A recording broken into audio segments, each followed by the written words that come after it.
AF-41 Hindi. Miles royal blue fort की दीवारों पर खड़ा गहरी सांस ले रहा था। उसे हवा बहुत दिनों से ज्यादा ताज़ा लग रही थी। यद्यपि वह गर्म मौसम का आदी युवक था, लेकिन इस भारी बर्फबारी में कुछ ऐसा था जिसने उसे मुस्कुराने पर मजबूर कर दिया। उस पल माइल्स को अचानक एक ठंडी सिहरन महसूस हुई जिसने उसके दिल को झकझोर दिया। उसकी नज़र एक खास दिशा में गई तो उसने देखा कि एक नीली आंखों वाला वेरिएंट उसकी ओर देख रहा है। उसके होठों पर एक अजीब सी मुस्कान थी। उसकी बेजान सी गोरी त्वचा और बालों के साथ उसकी नज़र ने माइल्स की नज़रें संकुचित कर दी। यह अवैध उसे चिढ़ा रहा था। इस पूरे समय वेरिएंट इनवेलिड ने कभी भी व्यक्तिगत रूप से हमला करने की कोशिश नहीं की थी। वह सेना के पीछे खड़ा होकर दूर से सब कुछ देख रहा था। बेशक ऐसा फोर्ट की कोशिशों की कमी की वजह से नहीं था। हालांकि वेरिएंट इनवेलिड पर कोई भी लक्षित हमला हमेशा नाकामी की ओर ही जाता था। बस उसके आसपास बहुत ज्यादा गार्ड थे। इस अशक्त सेना के सबसे शक्तिशाली योद्धा निश्चित रूप से इस श्वेत चमड़ी वाले अशक्त के चारों ओर एकत्रित थे। बमबारी का क्रम शुरू करो। माइल्स ने इनवेलिड से आंखें मिलाते हुए ठंडे स्वर में यह आदेश दिया। सच तो यह था कि वह इस मिशन का कमांडर नहीं था, फिर भी उसने कमान संभाली। सेनापति, जिसे मुखिया की भूमिका निभानी थी, और उसके अधीनस्थ सैनिक उसकी आज्ञाओं को अनदेखा करने की हिम्मत नहीं कर सकते थे, चाहे कुछ भी हो। चूंकि ऐसा ही था, इसलिए वह श्रेष्ठता का भाव रखता था और नेतृत्व की एक निर्विवाद भावना के साथ बोलता था। तोपें गरज उठीं। हालात को देखते हुए उन्होंने बाहरी शहर में भी फोर्स डिसरप्शन टावर तैनात कर दिए थे। पहले की तुलना में उनके हथियारों की तुलना रात और दिन से भी नहीं की जा सकती थी। बैंग बैंग बैंग, एक गोलाबारी हवा में उड़ी जिससे उसके पीछे काले धुएं और जलती हवाओं का निशान बन गया। हर गोली से हजारों विकलांग मारे गए। यह एक ऐसा नरसंहार होता जो रूह कंपा देता अगर इन नासमझ दरिंदों को अपने साथियों की मौत का जरा भी एहसास न होता। वे बस अपने नेता के आदेश सुनते रहे, थकान, दर्द या अनिच्छा की परवाह किए बिना आगे बढ़ते रहे।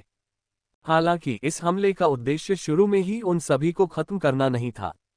द्वार खोलो। माइल्स ने ये देखकर कि उन्होंने पर्याप्त जगह खाली कर दी है, अपना दूसरा आदेश जारी किया। शहर की दीवार के नीचे सैनिकों की एक टुकड़ी कठोर चेहरे लिए खड़ी थी। पहली बार किसी सैन्य टुकड़ी को सीधे तौर पर इनवेलिड से निपटने के लिए भेजा जा रहा था, वे गंभीर कैसे न होते। हालांकि इस दल में कुछ परिचित चेहरे भी थे। अग्रिम पंक्ति में एक विशालकाय आदमी था जिसके चेहरे पर तीखे नैन नक्श थे। अपने बड़े पेट के बावजूद उसका शरीर ठोस और शक्तिशाली लग रहा था। वह ऐसा आदमी था जिसके शरीर के ज्यादातर हिस्से पर चर्बी होने के बावजूद उसकी मांसपेशियां लहरा रही थीं। यह आदमी मिलान था, लियोनेल का सेंटर। अमेरिकी फुटबॉल के प्राचीन खेल के नियमों को समझने वाला कोई भी व्यक्ति जानता था कि क्वार्टरबैक और उसके सेंटर के बीच कितना गहरा रिश्ता होता है। हालांकि लियोनेल को उस बड़े खिलाड़ी को देखे हुए लगभग 1 साल हो चुका था। इस दौरान वह बड़ा हो गया था। मिलान की हमेशा की तरह खुशमिजाज मुस्कान कहीं नजर नहीं आ रही थी।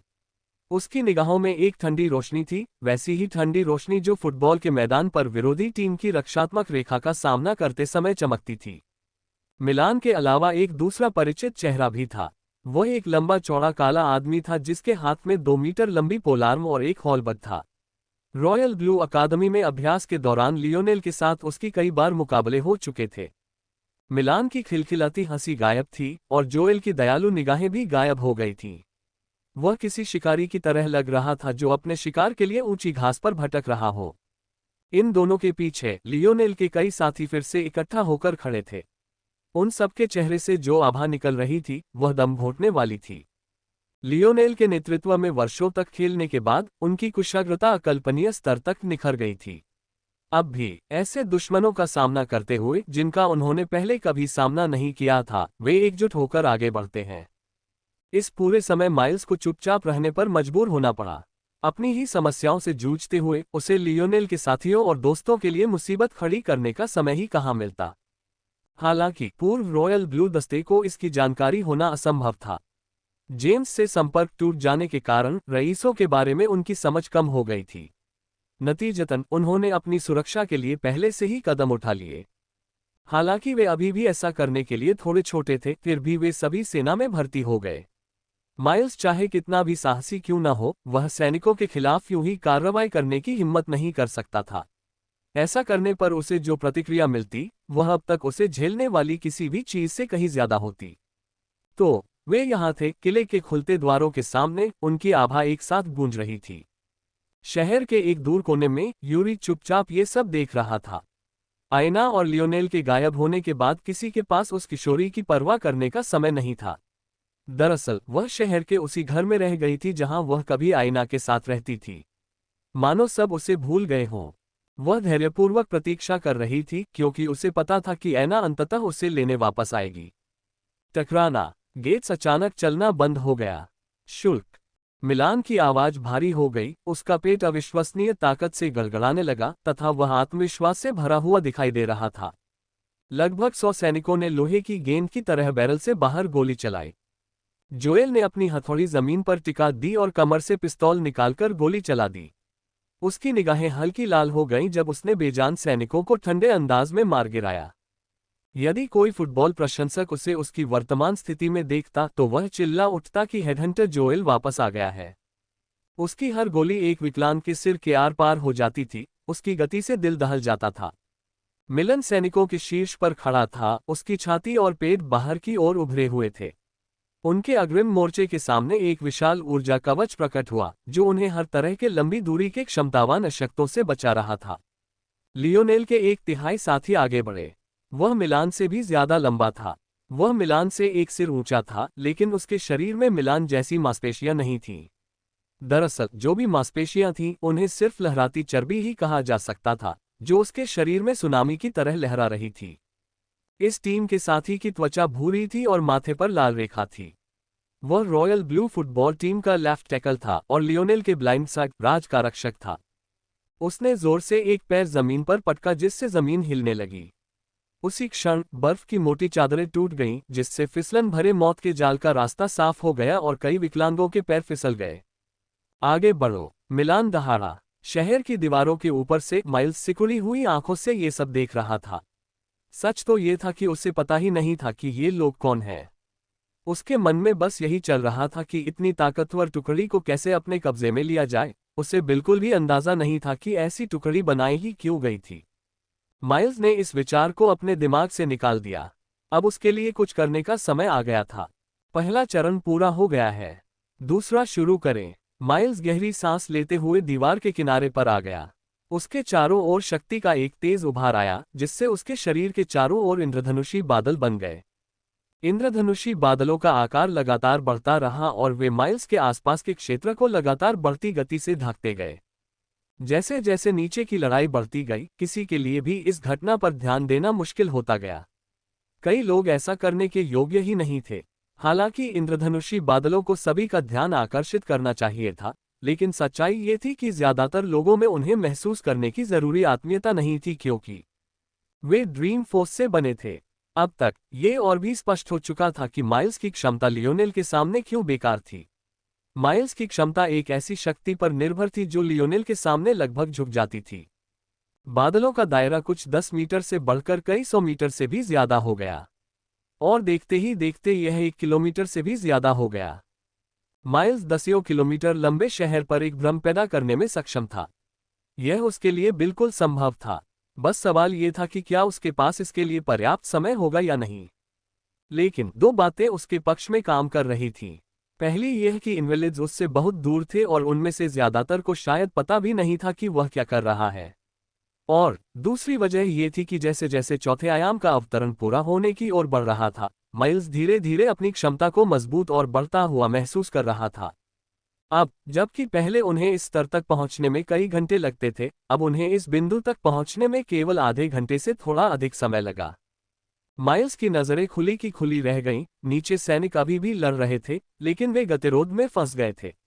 लेकिन यह बिल्कुल सही था, यही वह स्थिति थी जो वे चाहते थे। वे गतिरोध में इसलिए नहीं थे कि उनकी गति रुक गई थी, बल्कि इसलिए थे कि वे अंतिम प्रयास के लिए अपनी सहनशक्ति बनाए रखने के लिए अपनी गति बढ़ा रहे थे। अग्रिम पंक्ति में मिलान, जोएल और राज मुख्य भूमिका में थे। जोएल उनके आक्रमण का मुख्य स्रोत थे, मिलान उनकी रक्षा पंक्ति थे और राज भीड़ नियंत्रण। वे एक साथ मिलकर काम करते थे और आक्रमण करने के लिए सही मौके की तलाश में रहते थे। फुटबॉल के मैदान पर और किसी भी खेल में गति एक महत्वपूर्ण लेकिन अमूर्त अवधारणा थी। फिर भी एक ऐसी टीम के रूप में जो शायद ही कभी हारती थी, रॉयल ब्लू टीम को इसकी पूरी समझ थी। जब समय आता वे तैयार रहते। उसी क्षण युद्धभूमि पर इंद्रधनुषी बादलों की चादर छा गई। पहली बार सैनिक उन्हें स्पष्ट रूप से देख पा रहे थे। विकलांगों ने अनियमित ढंग से कार्य करना शुरू कर दिया, उनकी इंद्रियां पूरी तरह से कट गईं। माइल्स की इस क्षमता के कई अलग अलग उपयोग थे। शिमोन की तरह वह भी समय के साथ धीरे धीरे इसके बारे में सीखकर उसे निखारने में कामयाब रहा। हालांकि वह जटिल भ्रम बुन सकता था, लेकिन ऐसा करने में उसकी बहुत ज्यादा सहनशक्ति खर्च होती थी और समय भी ज्यादा लगता था। हालांकि अगर वह भ्रमों को उनके अलग अलग हिस्सों में तोड़ देता तो कभी कभी कम बलिदान देकर भी बेहतर परिणाम प्राप्त कर लेता। उदाहरण के लिए उसके लिए विशेष इंद्रियों को लक्ष्य करना संभव था। किसी भ्रम को कामयाब बनाने के लिए माइल्स को यह सुनिश्चित करना था कि उसकी सभी पांचों इंद्रियां काम करें। चाहे वह स्पर्श हो, गंध हो, दृष्टि हो, सब कुछ सही होना चाहिए, वरना भ्रम टूट सकता था। लेकिन इसी तरह इसका मतलब यह था कि माइल्स विशिष्ट मापदंडों पर ध्यान केंद्रित कर सकता था और उन्हें अपनी पसंद के अनुसार बदल सकता था। वह स्पर्श को निशाना बनाकर उसी दर्द को 10 गुना ज्यादा गंभीर बना सकता था। वह गंध को निशाना बनाकर सबसे अनुभवी शिकारी कुत्तों को भी एक कोने में धकेल सकता था। वह दृष्टि को निशाना बनाकर किसी व्यक्ति को ऐसा महसूस करा सकता था मानो उसकी आंखें बंद हो गई हों और वह फिर कभी कुछ न देख सके। योग्यताएं यही कर सकती थीं। संभावनाएं अनंत थीं, बशर्ते किसी के पास उसे पूरा करने की रचनात्मकता और प्रतिभा हो। जब माइल्स के प्रयोग तार्किक चरम पर पहुंच गए तो उन्होंने एक बिल्कुल नई तकनीक गढ़ी और उन्होंने इसे नाम दिया संवेदी डोमेन। माइल्स की निगाहें चमक उठीं। उसके संवेदी क्षेत्र में हर कोई उसके नियंत्रण में था। वह किसी भी व्यक्ति की सारी संवेदनाएं छीन सकता था। उसकी स्पर्श, दृष्टि, श्रवण, गंध और यहां तक कि स्वाद की इंद्रियां, वह सब छीन सकता था। और उन्होंने ठीक यही किया। उस पल इन्वेलिड्स पूरी तरह से अस्त व्यस्त हो गए। वे न तो देख पा रहे थे कि वे किन दुश्मनों को निशाना बना रहे हैं, न ही सुन पा रहे थे कि वे कहां से आ रहे हैं। केवल वे ही जिनकी इंद्रियां अपेक्षाकृत तेज थीं, अपनी शक्ति बोध का उपयोग करके ये पता लगा सकते थे कि सैनिक कहाँ हैं और एक सामान्य दिशा को लक्षित कर सकते थे, लेकिन फिर भी उनकी संख्या बहुत कम थी। यदि मैं प्रोप्रियोसेप्शन और बल को महसूस करने की क्षमता को खत्म कर सकता तो मैं अपराजय हो जाऊंगा। लेखक का नोट: प्रोप्रियोसेप्शन किसी व्यक्ति की वह क्षमता है जिससे वह ये बता पाता है कि उसके शरीर के अंग एक दूसरे के सापेक्ष कहाँ स्थित हैं। अगर कोई यह क्षमता खो दे तो चलना भी असंभव हो जाएगा। वास्तव में व्यावहारिक रूप से कुछ भी करना असंभव हो जाएगा। खैर, असंभव नहीं, बस बहुत बहुत बहुत मुश्किल। माइल्स की महत्वाकांक्षाएं अंतहीन लग रही थीं। इतनी शक्तिशाली क्षमता के बावजूद वह संतुष्ट नहीं था। हालांकि उसने अपना काम कर दिया था। तीसरा चरण शुरू करें। माइल्स लगातार आदेश दे रहा था। सब कुछ सुचारू रूप से चल रहा था। दरअसल कमांडर को अपनी पोस्ट चोरी होने के बाद जो भी असंतोष था वह मिट गया था। माइल्स के आदेश एकदम सही और समय पर दिए गए थे। ये स्पष्ट था कि कुलीन उत्तराधिकारियों में कोई भी कमजोर नहीं था। किले के द्वार एक बार फिर खुल गए, लेकिन इस बार योद्धाओं के समूह की बजाय इंजीनियरों का एक मजदूर दल बाहर निकला। वे सभी कई स्टील के बक्सों से लदे ट्रकों के किनारों पर लटके हुए थे। ट्रक तुरंत रुक गए और इंजीनियर बाहर निकल आए तथा एक के बाद एक डिब्बे खोलने लगे। बहुत जल्द ये स्पष्ट हो गया कि वे क्या कर रहे थे। वे कुछ बना रहे थे। जिनके पास ज्ञान था वे ये भी बता सकते थे कि ये कुछ क्या थे। बल व्यवधान टावरों। अगर तीसरा चरण सफल रहा तो अशक्त सेना का अंत हो जाएगा। बिना बल के मानव तकनीक के प्रहार का सामना करने से केवल एक ही रास्ता निकलता है, मौत। इंजीनियर बड़ी तत्परता से काम में जुट गए। हालांकि उन्हें भरोसा था कि सब कुछ नियंत्रण में है, लेकिन ये पुरुष और महिलाएं अंततः प्रयोगशालाओं और निजी कार्यस्थलों में बिताए जीवन के आदी हो गए थे। युद्ध के मैदान जैसी कोई चीज उनके लिए बिल्कुल अनजान थी। हालांकि किले तक पहुंचने के रास्ते में उन्हें कुछ खतरों का सामना करना पड़ा था, लेकिन तब से 1 साल से ज्यादा हो चुका था। वे फिर से आराम और आराम की जिंदगी के आदी हो गए थे। उनमें से कई तो यहां आने को भी तैयार नहीं थे, लेकिन उनकी किस्मत खराब हो चुकी थी, इसलिए यही उनके लिए बचा हुआ एकमात्र विकल्प था। इसलिए इसमें कोई आश्चर्य की बात नहीं थी कि उनमें से कई काम करते हुए कांप रहे थे और कांप रहे थे। लेकिन सौभाग्य से चारों ओर से उनकी रक्षा करने वाली अग्रिम पंक्ति की सेना मौजूद थी। जब उन्हें पता चला कि उन्हें कोई खतरा नहीं है तो वे और तेजी से काम करने लगे।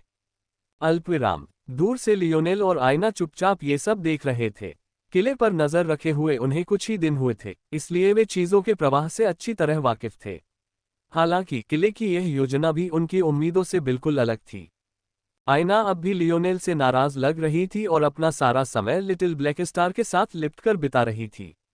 मानो इतना ही काफी नहीं था, लिटिल टॉली ने भी उसे धोखा दे दिया था। आमतौर पर छोटा टॉली लियोनेल से सिर्फ इसलिए बातचीत कर पाता था क्योंकि उसे खतरा था। लेकिन कौन जाने कब वह छोटा सा लड़का इतना समझदार हो गया कि लियोनेल के फोर्स क्राफ्टर ग्लव्स चुराकर आयना की तरफ बढ़ा दिया। किसी तरह उसके दोनों साझेदारों ने उससे अधिक ऐना का पक्ष लिया। हालांकि ऐना अभी भी उस पर गुस्सा थी, लेकिन लियोनेल इस पर हंसे बिना नहीं रह सका। क्या इसका मतलब सिर्फ इतना नहीं था कि उसकी पसंद लाजवाब थी? बेशक उसकी औरत सबको पसंद आएगी।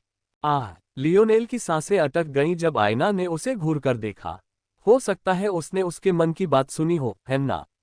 उसकी निगाहें मानो आग उगल रही हो, मानो कह रही हो, तुम्हारी औरत कौन है?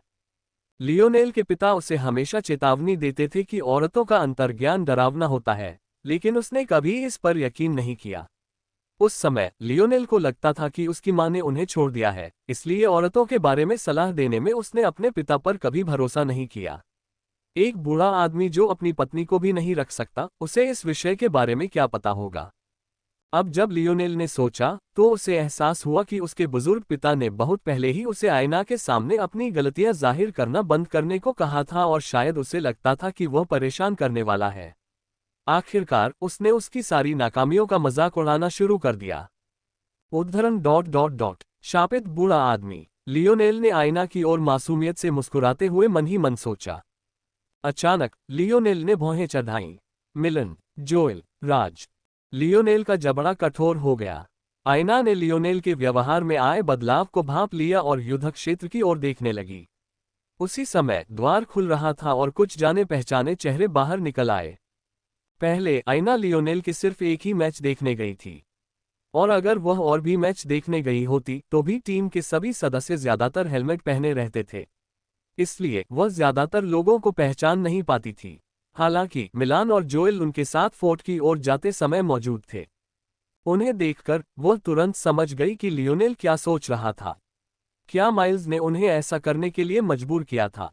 लियोनेल के चेहरे पर ठंडक छा गई। उसकी नजरें युद्धभूमि पर टिकी थीं, एक इंच भी पीछे नहीं हट रही थीं। छोटी से छोटी चीज भी उसकी नजरों से ओझल नहीं हो रही थी। धीरे धीरे उसके शरीर पर दबाव बढ़ता गया, लेकिन उसने कोई कदम नहीं उठाया। क्या होगा अगर माइल्स पहले जैसा व्यवहार करे और उसे मारने के लिए सब कुछ भूल जाए? भले ही लियोनेल खुद अब बमबारी से बच जाए, लेकिन इसका मतलब यह नहीं कि वह हमेशा बच पाएगा। इसके अलावा बाकियों का क्या? इसलिए लियोनेल ने इंतजार किया। जब उन्होंने देखा कि इंजीनियर बाहर आ गए हैं और फोर्स डिसरप्टिंग टावर्स का निर्माण शुरू कर दिया है, तो उन्होंने इस सब पर ध्यान दिया। उसके बगल में आयना जमीन के पास बैठी हुई खड़ी थी। उसकी पीठ पर उसकी कुल्हाड़ी वाला विशाल घुमावदार बक्सा रखा था, लेकिन उसके हाथों में एक बड़ी तलवार उसके मुख्य हथियार के रूप में थी। किसी चीज ने उसे इशारा किया कि उसे जल्द ही वहां से हटना होगा। अल्पविराम। जमीन पर लड़ाई एकतरफा प्रभुत्व की स्थिति में पहुंच गई थी। हालांकि मिलान ने अग्रिम पंक्ति की गति को नियंत्रित किया और उन्हें बिना किसी कारण के आगे बढ़ने नहीं दिया। उनकी मुख्य प्राथमिकता इंजीनियरों की सुरक्षा थी। टावरों के पूरा हो जाने के बाद वे इन विकलांगों को उच्चतम गुणवत्ता वाली गोलियों से भूनने में सक्षम थे। सैनिकों का मनोबल असाधारण रूप से ऊंचा था। उनकी हताहतों की संख्या लगभग 0 थी और इंजीनियरों को ऐसा लग रहा था कि वे कभी भी काम खत्म कर सकते हैं। वे जितनी देर काम करते उतने ही सहज होते और उतनी ही तेजी से आगे बढ़ते। हालांकि इस पूरे समय मिलान को अपनी गर्दन के पिछले हिस्से में खुजली महसूस हो रही थी। ये वैसा ही एहसास था जैसा उससे तब होता था जब प्रतिद्वंद्वी अचानक एक अनोखे हमले के साथ आता था। एक फुटबॉल टीम के केंद्र के रूप में उसका काम सुरक्षा को इंगित करना और प्रतिद्वंद्वी के हमले के साथ तालमेल बिठाना था। कुछ मामलों में उसका निर्णय लियोनेल के निर्णय से भी बेहतर साबित होता था। वे कहते हैं कि क्वार्टरबैक मैदान पर सबसे महत्वपूर्ण स्थान था, लेकिन आक्रामक पंक्ति मैदान पर सबसे महत्वपूर्ण समूह थी। रक्षात्मक स्थिति। मिलान दहाड़ा, उसकी गोल आंत लगभग स्टील की टोपी जैसी हो गई। वह इतनी ताकत से मुड़ी कि ऐसा लग रहा था जैसे वह माइल्स के संवेदी अवरोध को तोड़ देना चाहता हो। अग्रिम पंक्ति का नेतृत्व ज्यादातर लियोनेल के साथियों ने किया था। ये शब्द सुनकर वे बिना किसी हिचकिचाहट के आगे बढ़ गए। उनके प्रभाव से दूसरे लोग भी सुनने लगे। बहुत कम लोग पीछे रह गए थे, लेकिन वे भी भीड़ के साथ दौड़ पड़े। मिलान इस पूरे समय उनकी रक्षा पंक्ति का आधार रहा था। बिना किसी कारण या वजह के वे उसकी आज्ञा को नजरअंदाज नहीं कर सकते थे। उस समय दीवारों के ऊपर माइल्स, जो चुपचाप सब कुछ देख रहा था, अचानक असहज महसूस करने लगा, क्योंकि वेरिएंट इनवैलिड की मुस्कान अभी भी फीकी नहीं पड़ी थी। दरअसल वो शुरू से आखिर तक उसे देखता रहा, मानो कुछ ऐसा देख रहा हो जो उसे उत्सुक कर रहा हो। गोरी चमड़ी वाले विकलांग व्यक्ति की मुस्कान अचानक मुस्कुराहट में बदल गई। उसका सुंदर चेहरा विकृत हो गया, जिससे दांतों की एक नुकीली पंक्ति दिखाई देने लगी। पलक झपकते ही उसका मुंह उसके शरीर से बड़ा हो गया। कुछ ही देर बाद उसका पूरा शरीर बड़ा हो गया और उस पर सफेद बालों के पहाड़ जैसे कुछ उगाए। जो कभी एक सुंदर युवक था, वह अब एक विशालकाय भेड़िया बन गया था, जिसकी ऊंचाई रॉयल ब्लू फोर्ट की ऊंची स्टील की दीवारों की आधी थी। उसके दांतेदार दांत बहती बर्फ के नीचे चमक रहे थे। बर्फीली जमीन कांप उठी और बर्फबारी 10 गुना ज्यादा तेज हो गई। तेज ठंडी हवाएं आसपास के इलाके को चीरती हुई गीली बर्फ को भी उछालकर बाहर की ओर उछाल रही थीं। मिलान की अभिव्यक्ति कठोर हो गई। खोए हुए इनवैलिड अचानक एक बार फिर एकाग्र हो गए। जहां पहले उन्हें कोई दिशा नहीं दिखाई देती थी, वहीं अब वे अपने लक्ष्य देख पा रहे थे। माइल्स ने कभी सोचा भी नहीं था कि ऐसा कुछ होगा। उसने सोचा था कि उसकी क्षमता अचूक है। उसने इस संभावना पर भी विचार किया था कि उसकी क्षमता को कुछ शक्तिशाली और ज्यादा मजबूत दिमाग वाले लोग नजरअंदाज कर सकते हैं। लेकिन उसने कभी यह नहीं सोचा था कि दूसरों पर इसके असर को इस तरह से खत्म करना संभव होगा। सच तो यह है कि इस तैयारी की कमी के लिए माइल्स को ही दोषी ठहराया जा सकता है। अंततः कोई भी बल आधारित क्षमता अपने प्रकटीकरण के लिए बल पर ही निर्भर थी, जाहिर है। ऐसे में इसका मतलब था कि एक बड़ा बल उसे हमेशा ध्वस्त कर सकता था। कोई यह सोच सकता है कि ब्रेव सिटी में ड्रीम एबोर्ड से अन्य लोग कितने भयभीत थे और ड्रीम फोर्स को अचूक मान सकते थे, लेकिन ये सच से बहुत दूर था। यहाँ तक कि उचित आत्मीयता के बिना भी सम्राट स्वप्न निवास के पास जाने का साहस नहीं कर पाते थे। इसका कारण केवल स्वप्न शक्ति ही नहीं थी, बल्कि इसकी विशाल मात्रा थी। निवास स्वप्न शक्ति के विशाल भंडार का प्रतिनिधित्व करता था। अपनी प्रतिभा के बावजूद लियोनेल भी अपनी सफलता के दौरान इसे समाप्त नहीं कर सका। किसी ऐसे व्यक्ति की तो बात ही छोड़िए जिसके पास कहने को भी कोई लगाव नहीं था, या माइल्स जैसे कमजोर लगाव वाले व्यक्ति की तो बात ही छोड़ दीजिए। हालांकि यदि लियोनेल स्वप्न निवास की क्षमताओं को स्वयं दोहराने का प्रयास करता है बिना इसके समर्थन के, तो वह अनारिड या जिलेनिया जैसे लोगों को खतरा महसूस कराने से पहले ही थकावट से मर जाएगा। और ऐसे मामले में एक वेरिएंट इनवैलिड के भंडार और ताकत माइल्स जैसे मात्र एस ग्रेड क्षमता वाले किसी व्यक्ति को कैसे पूरी तरह से कुचल नहीं सकते। सफेद भेड़िया 5 मीटर से अधिक लंबा था। उसका राजसी कोट और अयाल उसकी ताकत के नीचे लहरा रहे थे। इसकी धीमी गर्जना युद्धभूमि में गूंजती रही तथा इसे सुनने वाले सभी लोगों के दिलों में उतरती रही। उसी क्षण वेरिएंट इनवैलिड के चारों ओर मौजूद 12 रक्षक एक साथ आगे बढ़े। उनकी संचित आभाएं ज्वार की लहर की तरह उमड़ पड़ी और उनमें से हर एक में बर्फ जैसी क्षमता थी।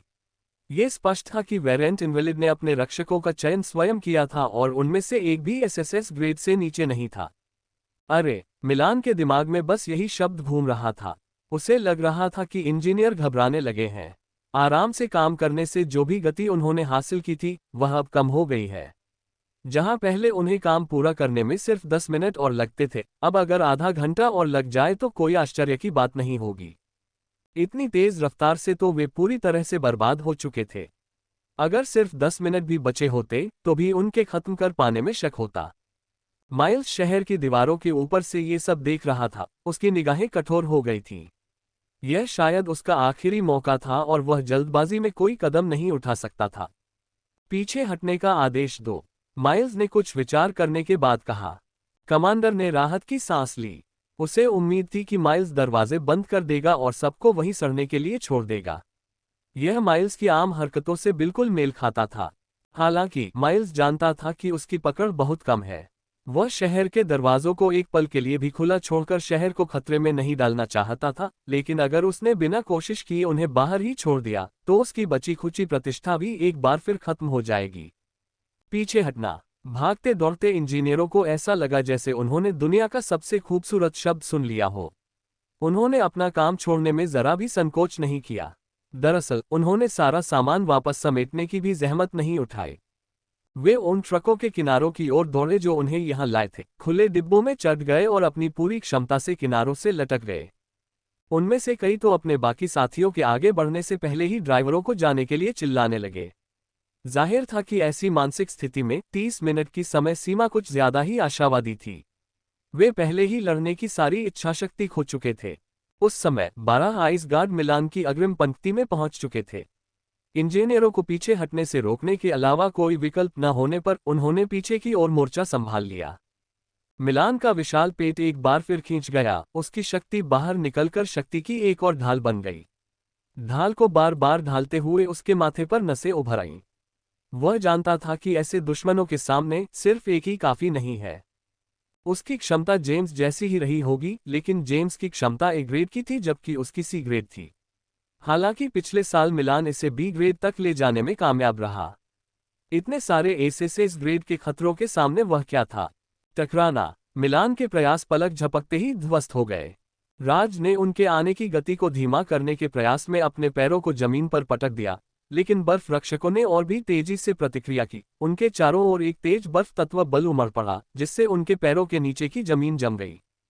राज ने चाहे कितनी भी कोशिश की हो, वो एक और जमीनी लहर पैदा नहीं कर पाया। वो बस अपनी असॉल्ट राइफल उठाकर ताबड़तोड़ गोलियां चलाने लगा और भारी बंदूक की टक्कर से उसकी चर्बी एक बार फिर से हिलने लगी। हम छिपेंगे, पीछे हटेंगे। मिलन दहाड़ा। उन्होंने, जोएल और राज ने अपनी क्लिप उतार दी। उन्हें अब रसद जमा करने या अपनी ताकत की कोई परवाह नहीं थी। उनके मन में बस अपने साथियों की हिफाजत करने की चिंता थी। जिन लोगों को माइल्स से सुरक्षा के लिए सेना में भर्ती होने के लिए मजबूर किया गया था, उनमें से कुछ इतने छोटे थे कि कोच ओवन ने उन्हें मैदान देखने की भी इजाजत नहीं दी थी। फिर भी अब उन्हें युद्ध के बीचों बीच धकेल दिया गया था। अरे नौसिखिए, अगर अगले ही पल मैं तुम्हारी जगह तुम्हारा चेहरा देख लूं तो मैं तुम्हारे घुटने में गोली मार दूंगा। मिलन दहाड़ा। घुटने की टोपी तो भूल ही जाओ, अगर तुम 5 मिनट से पहले गेट तक नहीं पहुंचे तो मैं तुम्हारी गांड में एक डाल दूंगा। जोएल ने तुरंत बाद चिल्लाते हुए कहा। वे इन नए खिलाड़ियों को परेशान कर सकते हैं और उन्हें कठिन समय दे सकते हैं, लेकिन जब बात आती है तो वरिष्ठ होने के नाते उनकी रक्षा करना उनकी भूमिका है। वे अपने साथियों की हिचकिचाहट तो समझ सकते थे, लेकिन हर कोई पीछे नहीं रह सकता था। फिर उनके इस फैसले का क्या मतलब था? तीनों ने उन्हें भगा दिया, उनकी दहाड़ गोलियों की बौछार में आधी दब गई। उन्हें इससे कोई फर्क नहीं पड़ता था कि वे काम करते हैं या नहीं, उन्हें बस इस बात की चिंता थी कि वे 1 मिनट, 1 सेकंड, 1 कदम और धीमे हो जाएं। भाड़ में जाओ, क्योंकि तुम्हें ठंड इतनी पसंद है तो जाओ भाड़ में। राज ने अपनी कमर से एक ग्रेनेड निकाला और उसकी पिन काटकर अलग कर दी। उसने पूरी ताकत से उसे फेंका और देखा कि वह बर्फीली जमीन से टकराकर बर्फ की सुरक्षा करने वालों की तरफ वापस जा रहा है। राज, नरक बहुत गर्म है। जोएल बुदबुदाया। अरे, इसका मतलब तो यह है कि ये शापित पॉप्सिकल्स पिघलकर अपने ही पेशाब के गड्ढे में तब्दील हो जाएंगे। तीनों आदमी हंसने लगे, उनकी गोलियां कभी नहीं रुकी। उनके मन में यह बात घर कर गई थी कि बाकी सभी के साथ पीछे हटना असंभव होगा। बैंग! ग्रेनेड फट गया, जिससे धूल के टुकड़े, गर्म हवा और छर्रे हर दिशा में फैल गए। विस्फोट के केंद्र से एक विशाल सफेद बादल ऊपर उठा, लेकिन इससे पहले कि कोई राहत की सांस ले पाता, धूल के बादल से एक बर्फ रक्षक निकला जो अपनी ही बनाई बर्फ पर किसी मूक हत्यारे की तरह फिसल रहा था। अरे! जोएल ने अपनी बंदूक लहराई, उसकी राइफल का ट्रिगर एक खोखली क्लिक की आवाज के साथ गूंज उठा। उसने अपनी बेकार बंदूक को एक तरफ फेंक दिया और साहस जुटाते हुए अपने हाथों से हथियार के पोलार्म को पकड़ लिया। मिलन ने अपनी पीठ से एक भारी ढाल खींची, उसे बर्फीले मैदान पर जोर से पटका और राज के कंधे से कंधा मिलाकर खड़ा हो गया। राज एक और ग्रेनेड की पिन काटने के लिए आगे बढ़ा, तभी धुएं के बादल से बाकी 11 आइस गार्ड बाहर निकल आए। क्या मतलब था? ग्रेनेड तो वैसे भी बेकार थे। रोआर! एक और गर्जना ने युद्ध क्षेत्र को हिला दिया। वेरिएंट इनवैलिड आगे बढ़ गया। इस समय तक इंजीनियर एक बार फिर गेट तक पहुंच ही गए थे। जहां तक पैदल चलने वाले सैनिकों की बात है, वे अभी भी 50 मीटर से ज्यादा दूर थे। दुर्भाग्य से इन परिस्थितियों में उनमें से कई को खड़े होने के लिए स्थिर जमीन ढूंढने में परेशानी हो रही थी। सफेद भेड़िया दुबका हुआ था, उसके शक्तिशाली अंग उसके पैरों के नीचे की बर्फ को तोड़ रहे थे। टकराना! इस नई विश्व व्यवस्था में ऐसे कई नज़ारे थे जिनके बारे में आम लोगों ने पहले कभी सपने में भी नहीं सोचा होगा, लेकिन अब वे उनका अनुभव कर सकते हैं।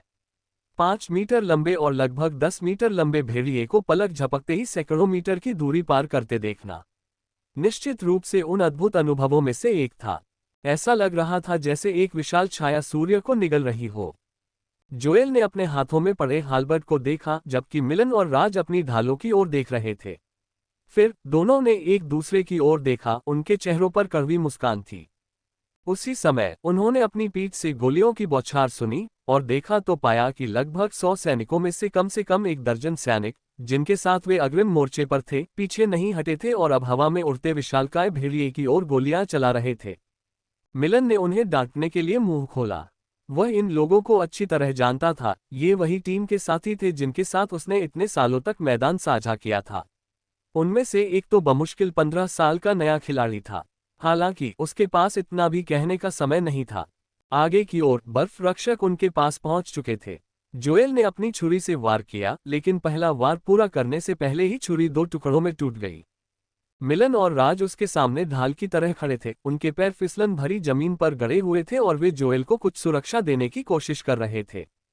लेकिन जैसे ही उन्होंने रक्षा पंक्ति बनाने की कोशिश की, वे पीछे की ओर उड़ गए और जोएल से टकरा गए।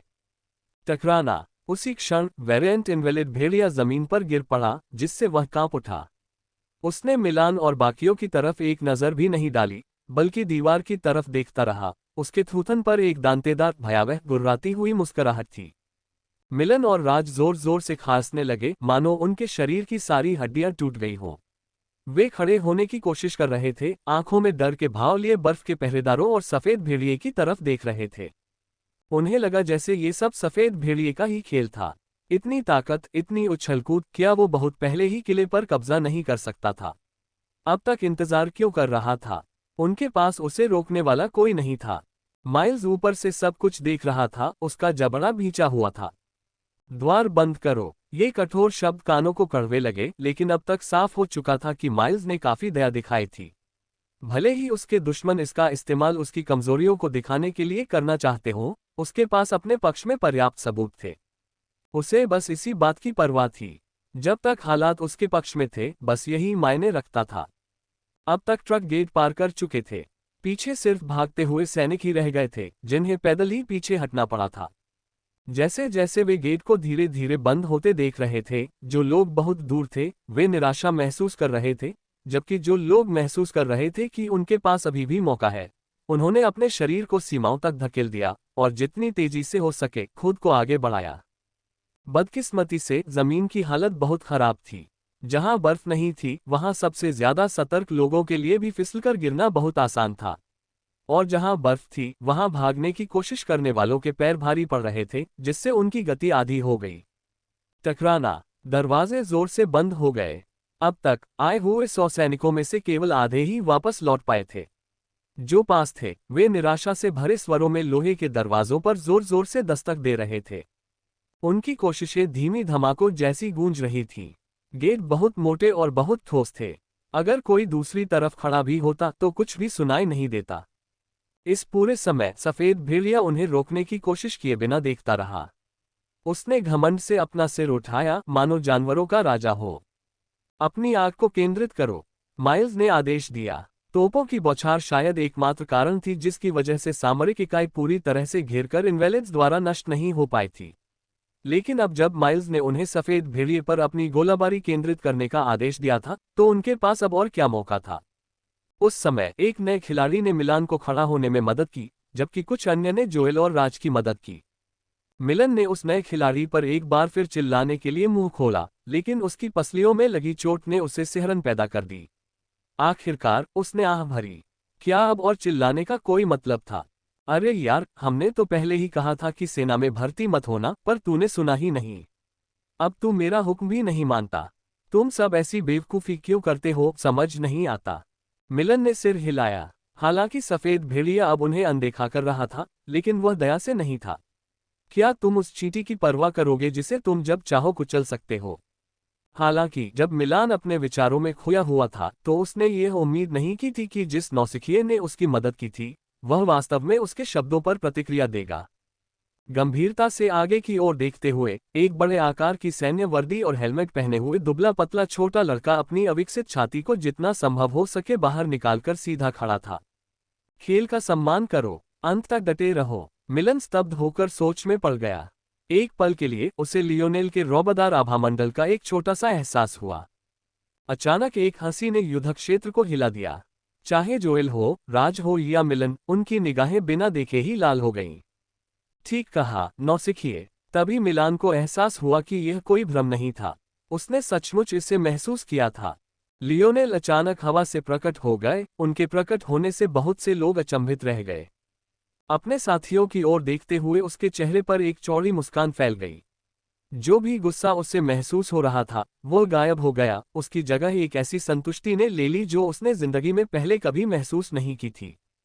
कप्तान, उनके पास ये सोचने का समय नहीं था कि लियोनेल अचानक यहाँ कैसे प्रकट हो गया, या कैसे वह पहले से ही उनके और सफेद भेड़िए के बीच का रास्ता रोक रहा था। ये जानने के बाद कि लियोनेल वास्तव में यहाँ है, उसके साथियों के चेहरे एकदम बदल गए। आप यहाँ क्या कर रहे हो? क्या तुम मरने की कोशिश कर रहे हो? दीवारों पर तोपों की गड़गड़ाहट कभी नहीं रुकी। सच तो ये था कि ऊपर से उनकी चीखें भी सुनना नामुमकिन था। इतने बड़े युद्ध क्षेत्र में किसी एक व्यक्ति के अचानक प्रकट होने का पता लगाना तो दूर की बात थी। अब भी जमीन पर मौजूद लोगों के अलावा किसी ने भी लियोनेल के जुड़ने पर ध्यान नहीं दिया था। बेशक जिन लोगों ने ध्यान दिया उनमें वेरिएंट इनवेलिड और उसके आइस गार्ड भी शामिल थे। लेकिन हैरानी की बात यह है कि शुरू से आखिर तक लियोनेल की पीठ उनकी तरफ ही रही। ऐसा लग रहा था जैसे वह सफेद भेड़िए के प्रति वही उपेक्षा दिखा रहा था जो उसने उसके साथियों के प्रति दिखाई थी। जब तक काम पूरा हो चुका था तब तक आपने चींटी को कुचला, इसकी परवाह किसे थी? इस युद्ध के दौरान सफेद भेड़िए ने किसी दुश्मन से इस तरह का आत्मविश्वास महसूस नहीं किया था। इस भावना ने उसकी दांतों वाली मुस्कुराहट को और भी भयावह बना दिया और उसमें और भी ज्यादा खून प्यासापन भर दिया। लियोनेल ने उस नौसिखिए का कंधा थपथपाया। तुम्हारा नाम क्या है? अपनी फुटबॉल टीम की हेजिंग रस्म के तहत हर नए खिलाड़ी को सिर्फ उसी नाम से जाना जाता था। उन्हें अपना नाम रखने का अधिकार तब तक नहीं था जब तक कि वे 1 साल की दीक्षा पूरी नहीं कर लेते। इसके बाद ही उन्हें फिर से अपनी पहचान रखने की इजाजत मिलती थी। इसलिए जब उस नौसिखिए ने लियोनेल को ऐसा प्रश्न पूछते सुना तो उसकी आंखों में तुरंत आंसू आ गए। तकनीकी रूप से उसे बहुत पहले ही दीक्षा प्रक्रिया से गुजर जाना चाहिए था, लेकिन मेटामॉर्फोसिस से जुड़ी विभिन्न परिस्थितियों के कारण वह एक नौसिखिया के रूप में अपनी भूमिका में दोगुने से भी ज्यादा समय तक अटका रहा। हालांकि लियोनेल के शब्दों को सुनकर यह सब सार्थक हो गया। मेरा नाम ड्रेक है, कैप्टन। लियोनेल मुस्कुराया। तुमने अच्छा काम किया, ड्रेक। अपने भाइयों का साथ देना ही एक मर्द का काम है, लेकिन आगे से याद रखना कि सिर्फ अपनी हैसियत के हिसाब से ही काम करना, समझ रहे हो? ड्रेक ने लियोनेल को घूरकर देखा और फिर एक अन्यायग्रस्त बच्चे की तरह अपना सिर नीचे कर लिया। लियोनेल ने अपना सिर हिलाया और ड्रेक के कंधे पर फिर से थपथपाया। हालांकि इस बार सब ठीक हो गया, लेकिन आपको ये भी समझना होगा कि आपके वरिष्ठ आपके लाभ के लिए अपना बलिदान देना चाहते थे। अगर अंत में आपकी जान नहीं बचती तो क्या उनका बलिदान व्यर्थ नहीं जाता? ड्रेक की नजरें समझ से चमक उठीं, लेकिन क्योंकि वह जमीन की ओर देख रहा था, किसी ने ध्यान नहीं दिया। फिर भी लियोनेल को लगा कि उसने बहुत कुछ कह दिया है। अब और कुछ कहना तो मरे हुए घोड़े को पीटने जैसा होगा। लियोनेल ने ऊपर देखा और बाकियों की तरफ देखा। हालांकि कुछ चेहरे रॉयल ब्लू फुटबॉल टीम के नहीं थे, फिर भी वह उनकी तरफ मुस्कुराया। एक पल के लिए मानो सब भूल गए कि वे किसी युद्ध के मैदान में हैं। उनके आसपास के इनवेलिड्स या उनसे लगभग 20 मीटर की दूरी पर खड़े सफेद भेड़िए का जो भी दबाव था वह अचानक गायब हो गया। आग। अंततः तोपों को निशाना बनाया गया और एक साथ सभी तोपें दाग दी गईं। लियोनेल की नजरें तेज हो गईं। हालांकि यह माइल्स के पहले किए गए हमले जितना बुरा नहीं था, फिर भी वे स्पष्ट रूप से हमले की सीमा में थे। ऐसे उच्च तकनीक वाले बमों के सामने 20 मीटर का बफर कुछ भी नहीं था। ऐसा लग रहा था कि सफेद भेड़िए की निगाहें लियोनेल से हटने को तैयार नहीं थीं, लेकिन लियोनेल भी सफेद भेड़िए पर ध्यान देने का इच्छुक नहीं था। आप सब चलें। लियोनेल की बात सुनकर सब चौंक गए। उसका क्या मतलब था, चलो चलें? क्या उसे समझ नहीं आया कि वे युद्ध के मैदान के बीचों बीच हैं? और अगर अभी अभी बमों की बौछार न हुई होती तो शायद बस एक पल में ही वे सब मर जाते। हालांकि लियोनेल केवल मुस्कुराया और आंख मारी। उसके चारों ओर बल उमड़ पड़ा, जिससे जमीन पर एक आकृति उभर आई जो अब तक अदृश्य थी। सच तो ये था कि लियोनेल अचानक या यूं ही प्रकट नहीं हुआ था, न ही उसने जानबूझकर आखिरी पल में प्रकट होने की कोशिश की थी। वह यहां से सबको सुरक्षित बाहर निकालने का कोई रास्ता ढूंढने की कोशिश कर रहा था। उसके अचानक प्रकट होने का कारण ये था कि इससे पहले वह अदृश्य होने के लिए प्रकाश अपवर्तन का प्रयोग कर रहा था। इस दौरान वह जमीन पर एक टेलीपोर्टेशन आर्ट बनाने में कामयाब रहा, जिसे वह अभी सक्रिय कर रहा था। हालांकि लियोनेल को सफेद भेड़िए वेरिएंट इनवैलिड से डर नहीं लगता था, लेकिन वह जानता था कि जब तक उसकी निगाहें उस पर टिकी रहेंगी, वह ऐसा नहीं कर पाएगा। सौभाग्य से लियोनेल की आत्मिक शक्ति चौथे आयाम में प्रवेश कर चुकी थी। ये याद रखना जरूरी था कि शक्ति का अभ्यास करने के लिए आंतरिक दृष्टि आवश्यक है। इसके बिना शक्ति को महसूस करना और नियंत्रित करना असंभव था। इस तर्क के अनुसार जितनी मजबूत आंतरिक दृष्टि होगी, शक्ति पर उतना ही बेहतर नियंत्रण होगा। लियोनेल के नियंत्रण के स्तर के कारण वह इतनी बड़ी संख्या में हथियार बनाने में सक्षम था कि उसके आसपास के विकलांगों को भी किसी रिसाव का पता नहीं चला। जैसे ही बम गिरे, लियोनेल की टेलीपोर्टेशन कला सक्रिय हो गई तथा वह और बाकी सभी लोग उसके साथ चले गए। धमाका, धमाका, धमाका, धमाका। सफेद भेड़िया, जो इतने समय से लियोनेल पर नजर रखे हुए था, थोड़ा चौंक गया। ऐसा नहीं था कि उसे ऐसी बमबारी की उम्मीद नहीं थी, बल्कि उसने लियोनेल के अलावा किसी और चीज पर ध्यान देना बंद कर दिया था। दीवारों पर खड़े होकर माइल्स ने राहत की सांस ली। उसकी सबसे बड़ी चिंता ये थी कि सफेद भेड़िए की तेज रफ्तार के चलते वे उससे पहले ही नहीं मार पाएंगे। अब वह निश्चिंत हो सकता था। बेशक माइल्स को इस बात का कोई अंदाजा नहीं था कि उसने सफेद भेड़िए को इसलिए मारा था क्योंकि वह उस आदमी से दुनिया में सबसे ज्यादा नफरत करता था। हालांकि माइल्स के पास इस बारे में सोचने का बिल्कुल भी समय नहीं था, क्योंकि जैसे जैसे धुआं धीरे धीरे छटा, सफेद फर का एक जाना पहचाना लहराता हुआ कोट दिखाई दिया। वह न सिर्फ बेदाग था, बल्कि बमबारी से पहले जैसा बेदाग भी था। सफेद भेड़िए ने अपनी रुचि की वस्तु के अचानक गायब हो जाने से अपना ध्यान हटा लिया। उसकी मोती जैसी नीली आंखें कुछ शैतानी हो गईं। तोपखाने की धीमी होती आवाज के ऊपर धीरे धीरे एक धीमी गड़गड़ाहट की आवाज गूंजने लगी। सफेद भेड़िए के अंक फड़कने से जमीन एक बार फिर फटने लगी। टकराना। आसमान में एक जानी पहचानी परछाई दिखाई दी, लेकिन इस बार ये रॉयल ब्लू फोर्ट की दीवारों के ऊपर थी। किले की दीवारों पर तैनात सैनिक पूरी तरह से अचंभित थे। ऐसा लग रहा था कि उनमें से किसी के पास भी प्रतिक्रिया करने के लिए उचित उपाय नहीं थे। इससे पहले कि कोई जवाबी कार्रवाई के बारे में सोच पाता, सफेद भेड़िया दीवारों पर चढ़ चुका था।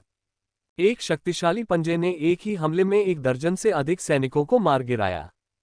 खून और दर्द भरी चीखें बरस रही थीं। कुछ लोग दीवारों से गिरे, लेकिन जो लोग उस पर गिरने के लिए भाग्यशाली थे, उन्हें भी ऐसा लगा जैसे उनके शरीर की हर हड्डी टूट गई हो। इस तरह किले की सबसे गौरवशाली विशेषता पर कब्जा कर लिया गया। ऐसी सुरक्षा का क्या फायदा अगर उसे एक ही छलांग में चकमा दे दिया जाए। मुझे एक बंदूक दे दो, माइल्स ने कमांडर की राइफल छीनते हुए चिल्लाया। माइल्स की निगाहें एक क्रूर रोशनी से चमक उठीं। हालात बुरे लग रहे थे, लेकिन साथ ही एक मौका भी था। इस बेवकूफ जानवर को अंदाजा ही नहीं था कि जैसे ही वो किले की दीवारों पर कूदा, वो पहले से ही बनाए गए फोर्स डिसरप्शन टावर्स की रेंज में आ गया था।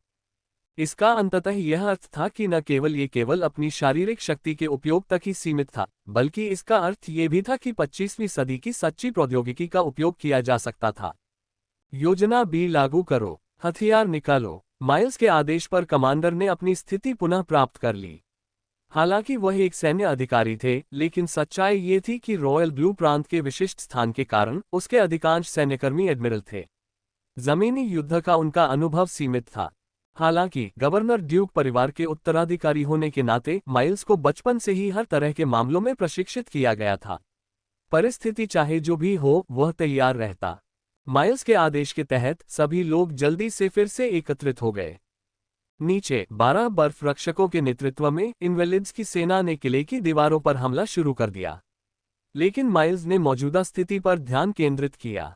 जिस गति से वे आगे बढ़ रहे थे, दीवारों को तोड़ने में उन्हें कई घंटे लग सकते थे। लेकिन सफेद भेड़िया इनवेलिड एक तात्कालिक समस्या थी। माइल्स जानता था कि सफेद भेड़िए के सामने उसकी क्षमता बेकार है। इसके अलावा फोर्स डिसरप्शन टावर्स के प्रभाव में उसकी क्षमता का इस्तेमाल करना भी कहीं ज्यादा मुश्किल था। इसलिए वह आधुनिक तकनीक पर निर्भर था। पृथ्वी को अन्य लोकों की तुलना में यही लाभ प्राप्त था। इस लोक में जन्म लेने वाले प्रतिभाशाली लोगों की संख्या ने उन्हें शक्ति के उस स्तर तक पहुंचने में सक्षम बनाया जो किसी तृतीय आयामी लोक के लिए असंभव होना चाहिए था। एक शिशु ग्रह होने के बावजूद वे आसानी से पराजित नहीं हुए। काली वर्दीधारी सामरिक इकाइयों की एक भीड़ ने सफेद भेड़िए को चारों ओर से घेर लिया। गोलियों की बारिश उसके सफेद कोट पर पड़ रही थी। अतीत की तुलना में वेरिएंट इनवैलिड को जो दर्द हुआ उसे उसी स्तर पर नहीं देखा जा सकता। तकनीक पर लगाए गए प्रतिबंधों के बिना उसके सख्त कोट को लगातार छेदा जा रहा था। रूआर वेरिएंट इनवैलिड ने खुद को एक बार फिर से मजबूत करने के लिए तत्वों का सहारा लेने की कोशिश की, लेकिन उसने पाया कि वह जितनी ताकत जुटा सकता था वह आधे से भी ज्यादा कम हो गई थी। जवाब में उसने धीमी आवाज में गुर्राहट की और अपनी पूरी ताकत से अपना पंजा बाहर निकाला।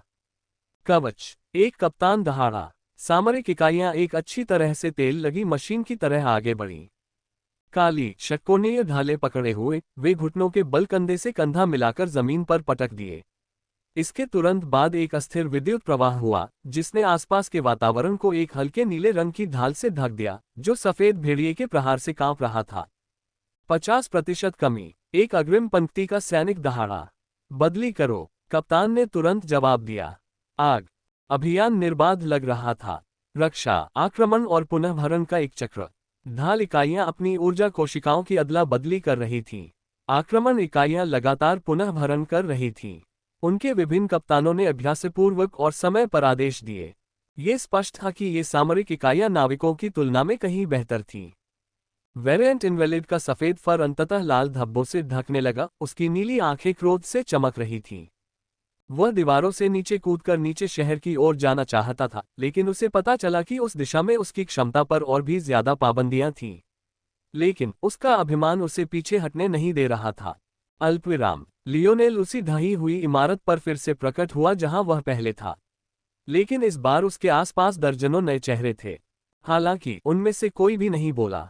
हालांकि लियोनेल ने उन्हें बचा लिया था, फिर भी उन सभी का परिवार उन दीवारों के भीतर था। लियोनेल जानता था कि वह सब कुछ ऐसे ही नहीं छोड़ सकता। भले ही उसके साथियों के पास देखभाल करने वाला कोई न हो, लियोनेल इतने सारे निर्दोष लोगों को सिर्फ इसलिए मरने नहीं दे सकता था क्योंकि उसे कुछ लोगों के कामों से नफरत थी। ये किला रॉयल ब्लू प्रांत की शेष बची पूरी मानव आबादी का प्रतिनिधित्व करता था। अगर यह किला गिर जाता तो इस समृद्ध जगह का प्रतिनिधित्व करने वाली हर चीज का अंत हो जाता। लियोनेल ऐसा नहीं होने दे सकता था। हालांकि लियोनेल को उम्मीद नहीं थी कि फोर्ट इतना अच्छा प्रदर्शन करेगा। थोड़ी देर बाद उसे एहसास हुआ कि उसने सचमुच बहुत ज्यादा सोच लिया था। आखिरकार यही तो वो साम्राज्य था जिसकी बात हो रही थी। 1 साल बाद भी प्रांत की यह हालत इसलिए नहीं थी कि वे कमजोर थे, बल्कि इसलिए थी क्योंकि उन्होंने राजधानी प्रांत को फिर से खड़ा करने में अपनी पूरी ताकत लगा दी थी। इसके अलावा सभी वेरिएंट्स को भी राजधानी वापस बुला लिया गया था। अगर यह घटना न होती तो उसे और आयना को भी राजधानी भेज दिया जाता। ये कहा जा सकता है कि लियोनेल को अभी तक पृथ्वी के असली ताकतवरों से मिलना बाकी था जब चीजें इस तरीके से तैयार की गई थीं। हालांकि ऐसा नहीं है कि उसे उनसे डरना होगा। ठीक है, मैं पहले उन्हें इस वेरिएंट इनवैलिड को हटाने दूंगा, फिर उस ब्याज को वापस लेने जाऊंगा जो मुझे मिलना चाहिए।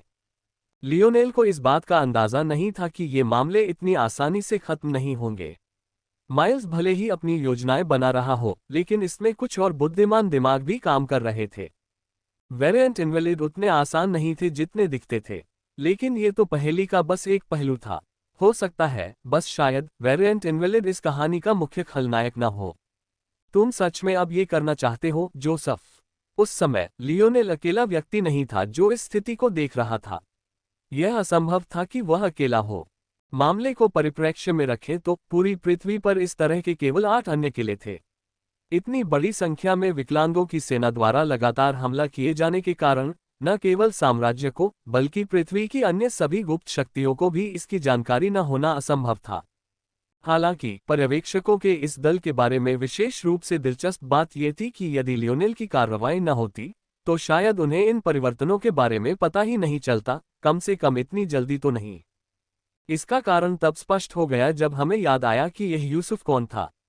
ये जोसेफ वॉर्नर था, जो डैमियन वॉर्नर का भाई था और वही व्यक्ति था जिसने स्लेयर लीजन के पहले समूह का नेतृत्व किया था जिससे लियोनेल की कभी मुलाकात हुई थी। महीनों पहले 3 आदमी जोसेफ, डेमियन और लियोनेल रॉयल ब्लू फोर्ट को गिराने के लिए एक समझौते पर पहुंचे थे। इतना बड़ा काम अकल्पनीय नतीजों के साथ आता। इसकी तैयारी के लिए दोनों भाइयों के पास लियोनेल को पंजीकृत कराने के अलावा कोई विकल्प नहीं था।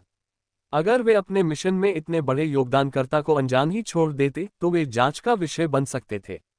ऐसा करना बहुत ही संदिग्ध होता और उन पर देशद्रोही होने का ठप्पा लग सकता था। सारी लालफिताशाही का पालन करके ही वे इस संभावित वरदान का लाभ उठा सकते थे।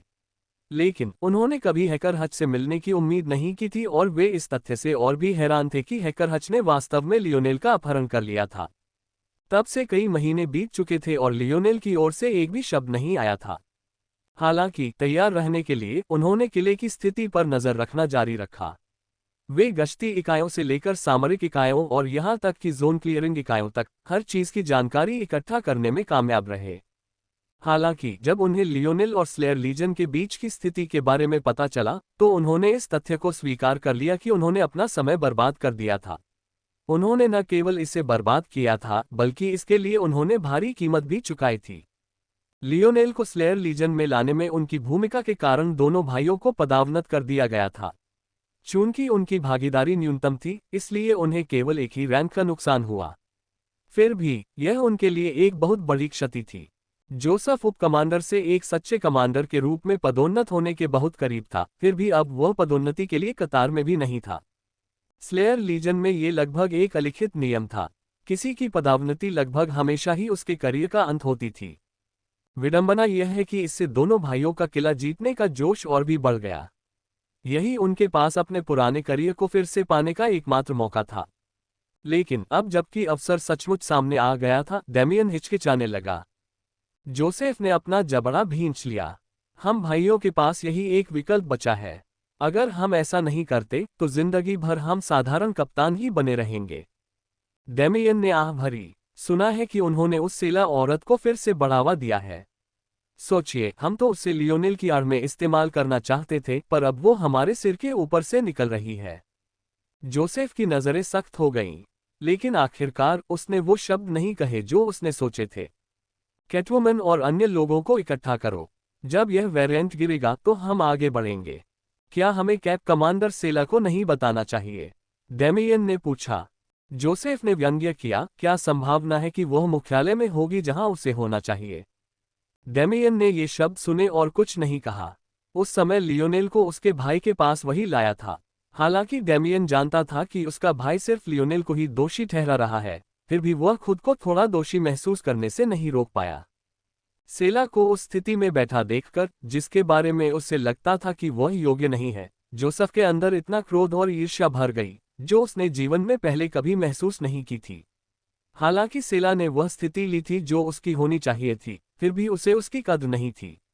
पर वह ऐसा कैसे कर सकती थी? जब वे सेला से मिले तो वह एक मूर्ख थी जो लियोनेल की प्रतिभा को समझ ही नहीं पाए और उसे दूर धकेलने का फैसला किया। उन्होंने उसे सिर्फ इसलिए पदोन्नत किया था ताकि इस झूठ को हवा दी जा सके कि वे लियोनेल के दुश्मन थे और उसे बंदी बना लिया था। ये सब इसलिए था ताकि किले पर हमला करके उसे आसानी से चकमा दिया जा सके। फिर भी वह किसी तरह उस एक मौके का फायदा उठाकर आज इस मुकाम तक पहुंच गई। भला जोसेफ को गुस्सा क्यों ना आता? लेकिन आखिरकार ये सब एक ही व्यक्ति की ओर इशारा कर रहा था। हालांकि यह तो नहीं कहा जा सकता था कि वह लियोनेल के साथ अपूरणीय दुश्मनी की कगार पर था, पर शायद वह बहुत दूर भी नहीं था। अल्पविराम। स्थिति काफी दिलचस्प थी। लियोनेल को जरा भी अंदाजा नहीं था कि जोसेफ और डेमियन किले पर नजर गड़ाए हुए हैं, और उन दोनों को यह भी नहीं पता था कि लियोनेल भी वहां पहले से ही मौजूद था। लेकिन किसी भी समूह को यह पता नहीं था कि एक और समूह चुपचाप ये सब देख रहा था। कैप्टन सेला, या यूं कहें कि कमांडर सेला, दूर से ही जोसेफ और डेमियन को मुस्कुराते हुए देख रही थी। लेकिन उन दोनों समूहों की तरह घटनास्थल पर मौजूद होने के बजाय वह ऐसा करने के लिए एक खास खजाने का इस्तेमाल कर रही थी। दिलचस्प बात यह है कि कमांडर सेला को भी लियोनेल के किले के पास आने की जानकारी नहीं थी। हालांकि ये स्पष्ट नहीं था कि अगर उन्हें पता भी होता तो भी वे इस पर कोई खास प्रतिक्रिया देती या नहीं। डेमियन और जोसेफ दोनों की हरकतों पर नजर रखने और उनके इरादों से वाकिफ होने के बावजूद उसने उन्हें रोकने की कोई कोशिश नहीं की, बल्कि वह अपनी आरामदायक सीट से उठी भी नहीं। वह एक आरामदायक कुर्सी पर लेटी हुई थी, उसके मांसल हाथ उसके पेट पर टिके हुए थे और उसके चेहरे पर संतुष्टि भरी मुस्कान थी। जहां तक उसकी योजनाओं का सवाल है तो शायद केवल वही। कैप, ये कौन है? ये देखकर कि स्थिति उनके अनुमान से कहीं बेहतर थी, वे लोग कुछ हद तक निश्चिंत हो गए। अब जब उनकी सोच कुछ हद तक अन्य चीजों के बारे में सोचने के लिए स्वतंत्र हो गई थी, तो आखिरकार उन्होंने ढही हुई इमारत की बर्फीली छत पर एक खामोश आकृति को बैठे देखा। ये बिल्कुल साफ था कि वह एक महिला थी। हालांकि उसके चेहरे की झलक देखकर वे उसे पहचान नहीं पाए। अगर उन्होंने उसके जख्मों को नजरअंदाज भी कर दिया होता, तो भी उन्हें याद नहीं आता था कि उन्होंने पहले कभी ऐसी महिला देखी हो। पहले की तुलना में आयना के जख्मों की सूजन काफी कम हो गई थी। इसलिए हालांकि उन्हें अब भी लग रहा था कि यह आकृति, जिसे वे पहचान नहीं पा रहे थे, बहुत आकर्षक नहीं थी और काफी दयनीय थी, फिर भी उन्हें टेरन के लोगों जैसी गहरी घृणा महसूस नहीं हुई। फिर भी उनमें से कई लोग मन ही मन राहत की सांस ले रहे थे। क्या इसका मतलब ये था कि उनका कैप्टन आखिरकार आयना से आगे बढ़ गया था? वे गिनती ही भूल चुके थे कि उन्होंने लियोनेल को कितनी बार दूसरी औरतों के बारे में सोचने के लिए मनाने की कोशिश की थी। एक 5 स्टार क्वार्टरबैक के लिए कुंवारी रहकर हाई स्कूल की पढ़ाई पूरी करना कुदरत के तोहफे की बर्बादी थी। उन्होंने खूब आंसू बहाए थे।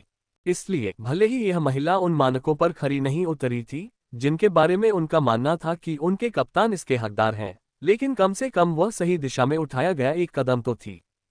दुर्भाग्य से लियोनेल मुस्कुराया, तुम सब अपनी भाभी को नहीं पहचानते। अन्य लोगों की तरह मिलान की भी आंखें चौड़ी हो गईं।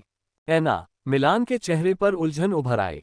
लियोनेल के विपरीत, जो आईना को किसी भी परिस्थिति या उसके दिखने के बावजूद पहचानने में सक्षम लग रहा था, ये स्पष्ट था कि दूसरों में ये क्षमता बिल्कुल नहीं थी। आईना ने अब जो चेहरा दिखाया था वह रॉयल ब्लू अकादमी में उसके चेहरे से बिल्कुल अलग था। लियोनेल को घूरने से पहले आईना ने हल्के से मुस्कुराकर अभिवादन किया। भाभी, लगता है ये लियोनेल कुछ ज्यादा ही हिम्मती हो गया है। इतने समय तक उसे नजरअंदाज करने के बाद भी उसने सबक नहीं सीखा। हालांकि आयना ने उतनी हिंसक प्रतिक्रिया नहीं दी जितनी वह आमतौर पर देती थी। शायद उसने लियोनेल को थोड़ा सा मुंह चिढ़ाया क्योंकि उसके दोस्त यहाँ थे, या शायद जब मिलान को तुरंत पता चल गया कि लियोनेल का मतलब भाभी से क्या था, तो वह मन ही मन मुस्कुराए बिना नहीं रह सकी। फिर भी उसने इस घटना को मन में याद रखा और छोटे मिंक और टॉलिवर के साथ खेलना जारी रखा। अरे हाँ, लियोनेल ने विषय बदला और मिलन और राज के कंधों पर हाथ रखा। जैसे ही लियोनेल ने उन पर ग्रैंड हील का प्रयोग किया, लाइट एलिमेंटल फोर्स का एक उभार उभर आया। चूंकि दोनों अभी भी तीसरे आयाम में थे, इसलिए उसे जिले की तरह अपनी कला के उन्नत संस्करण का इस्तेमाल करने की जरूरत नहीं पड़ी। इसलिए ये प्रक्रिया पलक झपकते ही समाप्त हो गई। मिलान ने आईना के सदमे को भुलाकर अपने शरीर में हो रहे बदलावों पर ध्यान केंद्रित किया। उसकी पसलियों का सारा दर्द अचानक गायब हो गया। दरअसल उसे सालों से बेहतर महसूस हो रहा था। एक आक्रामक लाइनमैन के तौर पर मिलान ने अपनी जिंदगी लगातार चोटों के बीच बिताए। उसे लंबे समय से चोटों के बावजूद खेलने की आदत हो गई थी। शायद इतने लंबे समय में ये पहली बार था कि वह वाकई पूरी तरह से स्वस्थ था। कैप, राज का मुंह आश्चर्य से चौड़ा हो गया। मुझे लगा था कि तुमने कोई संवेदी क्षमता जागृत कर ली है। क्या तुमने कोई दूसरी क्षमता भी जागृत कर ली है? लियोनेल के साथी खिलाड़ी, खासकर नए खिलाड़ी ड्रेक, हैरानी से उसकी तरफ देखने लगे। ऐसा लग रहा था मानो वे किसी साक्षात देवता को देख रहे हों। यद्यपि उन्होंने अफवाहों के माध्यम से शक्तिशाली क्षमताओं के बारे में बहुत कुछ सुना था, लेकिन उन्होंने कभी किसी व्यक्ति में एक से अधिक क्षमताएं जागृत होने के बारे में नहीं सुना था। लियोनेल ने हंसते हुए अपना सिर हिलाया। हालांकि पृथ्वी कई मामलों में काफी उन्नत थी, फिर भी जब इस नई विश्व व्यवस्था को समझने की बात आई, तो वे अभी भी काफी पीछे थे। अतीत में कई बार ऐसा हुआ था जब दूसरों ने लियोनेल के स्ट्रोई स्टार उल्लू वंश गुण को उसकी क्षमता समझ लिया था। हालांकि ये बात तो समझ में आती है, पृथ्वी ने अभी तक अपनी जादुई प्रणालियां बनाना शुरू नहीं किया था। यहां तक कि टेरन, जिसे दुनियाओं के मामले में सबसे निचले पायदान पर माना जाता था, ने भी अपनी जादुई प्रणालियां परिष्कृत करना शुरू कर दिया था। जिल्निया का फॉल स्टाइल बिल्कुल ऐसा ही था। टेरन में स्टाइल्स पर और उनके समग्र युद्ध कौशल को बढ़ाने पर काफी जोर दिया गया था। लेकिन पृथ्वी, उसे अभी खुद को खोजना बाकी था। ये सोचते हुए लियोनेल ने आकाश की ओर देखा, अपने दूसरे चंद्रमा और कैमलॉट के स्थान को ढूंढने की कोशिश में। दुर्भाग्य से भारी बर्फबारी के कारण आकाश घने बादलों से ढका हुआ था। अगर कैमलॉट उसके बारे में सही भी होता तो भी लियोनेल उसे नहीं देख पाता। लियोनेल सोच में पड़ गया कि पृथ्वी और कैमलॉट के बीच की कहानी का अंत कैसे होगा। शायद कैमलॉट ही वह प्रेरणा होगी जिसकी पृथ्वी को अपनी जादुई प्रणाली बनाने के लिए जरूरत थी। पृथ्वी की चतुराई के कारण लियोनेल को इसमें कोई संदेह नहीं था कि वे शीघ्र ही अपना रास्ता बना लेंगे। जरा इसके बारे में सोचें, यहाँ तक कि जादू प्रणाली के साथ, यहाँ तक कि बल के बिना भी, लियोनेल अब देख रहा था कि वास्तव में नश्वर लोगों की एक सेना एक वेरिएंट इनवैलिड का वध कर रही थी, जिसकी ताकत चौथे आयाम की इकाई के बराबर थी। ज्यादातर दुनियाओं के लिए यह अकल्पनीय था। दरअसल पृथ्वी ही शायद एकमात्र ऐसी जगह है जो ऐसा कर पाने में सक्षम है। लियोनेल मुस्कुराया और अपना सिर हिलाया। मेरे यहाँ होने से आप सभी को चिंता करने की कोई बात नहीं है। पिछली बार जो हुआ था मैं उसे दोबारा नहीं होने दूंगा। लियोनेल ने अपने साथियों की ओर देखा, उसके चेहरे पर दृढ़ निश्चय था। 1 दर्जन से ज्यादा आदमियों का एक समूह उसकी ओर देख रहा था, उनकी निगाहों में जरा भी शक नहीं था। ऐसा लग रहा था मानो लियोनेल बहुत पहले ही उनके क्वार्टरबैक से कहीं बढ़कर बन चुका था। आयना ने इस दृश्य की ओर देखा, उसकी आंखों में भावनाओं का ज्वार छिपा था। लियोनेल को पुरुषों के एक समूह का नेतृत्व करते हुए और उनका सम्मान और भक्ति अर्जित करते हुए देखना। उद्धरण ... वह इस तरह सबसे आकर्षक दिखता है। आयना की आंखें अपने ही विचारों से चौड़ी हो गईं और उसके चेहरे पर एक भयंकर लालिमा छा गई जैसे ही उसने नजरें फेर ली। दुर्भाग्य से ये दृश्य कोई नहीं देख पाएगा। कैप, वह सफेद भेड़िया खत्म हो गया। ड्रेक अचानक चिल्लाया। लियोनेल ने पीछे मुड़कर देखा तो पता चला कि वह नौसिखिया सही था। वह सफेद भेड़िया अपनी आखिरी सांसों पर था। क्या सचमुच एक वेरिएंट इनवैलिड इतना ही कर सकता है? लियोनेल अपनी भौहें चढ़ाने से खुद को नहीं रोक सका। उसने उनकी किंवदंतियों के बारे में बहुत कुछ सुना था और उससे भी ज्यादा उनकी बुद्धिमत्ता के बारे में। लेकिन यह इसलिए गिरा क्योंकि इसमें न केवल शक्ति की कमी थी बल्कि बुद्धि भी कमजोर थी। लियोनेल की पुतलियां अचानक सिकुड़ गईं, उसका सिर एक खास दिशा में घूम गया। उसने जो देखा उससे वह बेहद हैरान रह गया। टैंक, दर्जनों, हर एक में एक लंबी नली लगी थी जो उनकी हर हरकत के साथ हिलती थी। उद्धरण ... स्लेयर लीजन। लियोनेल ने पीछे मुड़कर गिरते हुए सफेद भेड़िए की ओर देखा। वे इस स्थिति का लाभ उठाना चाहते हैं, लेकिन कुछ गड़बड़ महसूस हुई। लियोनेल के स्वप्नलोक में चिंगारियां उड़ीं, लेकिन पर्याप्त जानकारी के बिना कोई संबंध नहीं जोड़ा जा सका। इस तस्वीर में क्या गड़बड़ है ये समझना तो दूर, लियोनेल को ये भी एहसास नहीं हुआ कि चिंगारियां बन रही हैं। ... लियोनेल की भौहें गहरी हो गईं जब उसने स्लेयर लीजन की सेनाओं को आगे बढ़ते देखा। शायद यही उनके पास इस किले को ध्वस्त करने का सबसे अच्छा मौका है। अगर मैं फैसले ले रहा होता और काफी हताश होता तो शायद मैं अभी भी हमला कर देता। अगर लियोनेल इस ऑपरेशन में शामिल होता तो उसे सफलता का ज्यादा भरोसा होता। लेकिन असल समस्या ये थी कि वह इसमें शामिल नहीं था और उसे स्लेयर लीजन पर भी भरोसा नहीं था कि वे उन निर्दोष लोगों की रक्षा करेंगे जो इस स्थिति में फंस सकते थे। तथ्य यह है कि उन्होंने नीचे के इनवैलिड्स के बिखरने तक इंतजार करने के बजाय अभी हमला करने का फैसला किया, जिससे लियोनेल को एक बहुत स्पष्ट बात पता चली, वे इनवैलिड्स को अपने लाभ के लिए उपयोग करना चाहते थे। अगर लियोनेल इस हमले का नेतृत्व कर रहा होता तो वह तब तक इंतजार करता जब तक कि सफेद भेड़िया मारा न जाए और उसकी सेना को भगा न दिया जाए। तभी वह संभावित हताहतों को कम कर सकता था। लेकिन जो भी इन सैनिकों का नेतृत्व कर रहा था उसका ऐसा करने का कोई इरादा नहीं था। ये कमीने। लियोनेल की अभिव्यक्ति क्रोध से चमक उठी। अल्पविराम। किले की दीवारों पर माइल्स ने अंततः उस पत्थर को छोड़ दिया जो उसकी छाती पर भारी पड़ रहा था। इसे वश में करो, माइल्स ने आदेश दिया। माइल्स के बगल में बैठे कमांडर ने चौंककर उसकी तरफ देखा लेकिन आखिरकार आदेश सुना दिया। ये वाकई एक अच्छा मौका था। राजधानी ने शायद बहुत पहले ही इनवैलिड्स पर शोध शुरू कर दिया था, लेकिन अभी तक ये पता नहीं चल पाया था कि उन्हें कोई वेरिएंट इनवैलिड्स मिला है या नहीं। आखिरकार वे शुरू से ही दुर्लभ जीव थे। पृथ्वी पर एक इनवैलिड्स का आना इस बात का प्रमाण था कि यहाँ कितनी प्रतिभाएं पैदा हो सकती हैं। चाहे वे इस वेरिएंट को अपनी योग्यता के लिए बेच दें या खुद को आगे बढ़ाने के लिए इसे अपने पास रखें, दोनों ही विकल्प व्यावहारिक थे। सबसे महत्वपूर्ण बात यह थी कि माइल्स का मानना था कि इतना महत्वपूर्ण टुकड़ा निश्चित रूप से उसके पिता को अपने पहले वारिस को छोड़ने के अपने दृढ़ संकल्प पर विराम लगाने पर मजबूर करेगा। जूनियर गवर्नर ड्यूक, हमारे दुश्मन आ रहे हैं। माइल्स स्तब्ध रह गया, उसका दिल एक बार फिर से धड़क उठा।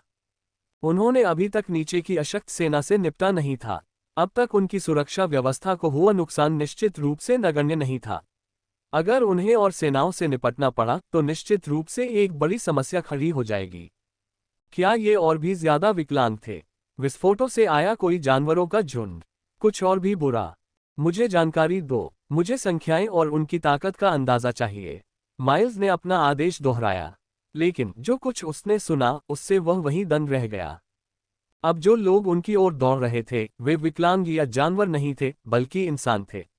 दरअसल ऐसा लग रहा था जैसे उनके साथ एक मोबाइल फोर्स डिसरप्शन टावर का प्रोटोटाइप चल रहा हो। एक त्वरित विश्लेषण से पता चलता है कि यह मानव दल जिस तकनीक का इस्तेमाल कर रहा था वह 22वीं और 23वीं सदी की थी।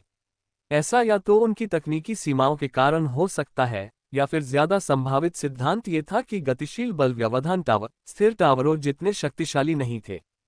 बहरहाल उनके द्वारा प्रस्तुत खतरा छोटा नहीं था, विशेषकर अब युद्ध के बाद। मेटामॉर्फोसिस के बाद सैन्य साजो सामान हासिल करना बेहद मुश्किल हो गया था। जो चीजें पहले खनन और सामग्री के संश्लेषण जैसी साधारण चीजें हुआ करती थीं, अब उन पर चढ़ना बहुत मुश्किल हो गया था। इसमें इस सबसे स्पष्ट तथ्य का जिक्र तक नहीं था कि पृथ्वी की 99% से ज्यादा आबादी का नरसंहार हो चुका था। उनके पास बड़े पैमाने पर उत्पादन को जारी रखने के लिए जरूरी संख्या भी नहीं थी, और जिन मशीनों का वे कभी इस्तेमाल करते थे जो इस कमजोरी को पूरा कर सकती थीं, उनकी अपनी सीमाएं थीं।